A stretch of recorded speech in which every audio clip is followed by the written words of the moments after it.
Well, hey there, fight fans, and welcome to another edition of the Speed Bag. Today, a segment I like to call, You See What You've Done?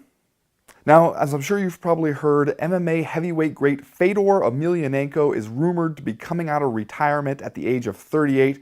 He said, according to a Russian website, that he's already started intensive training to get himself back into fighting shape. And, who knows where he'll eventually land when he decides to actually get back in the cage.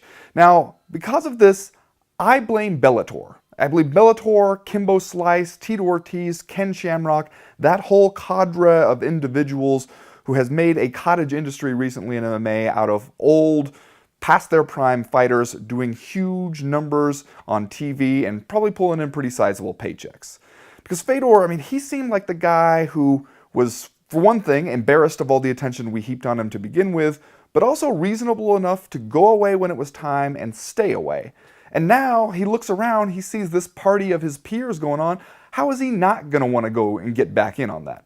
And anyone in their mid to late 30s knows that party is only going to go one way. You're going to show up thinking you're going to relive your youth, and instead you have 2 beers and you want to go to sleep. Except in this case, the beers are likely to be punches and the sleep is likely to be a forced state of unconsciousness. Or, who knows, there's the other way it could go where we act like it's New Year's Eve in Japan all over again, and Fedor just comes out there and does his can-crushing routine. It's basically a question of which kind of sad do you want to be at the end of it?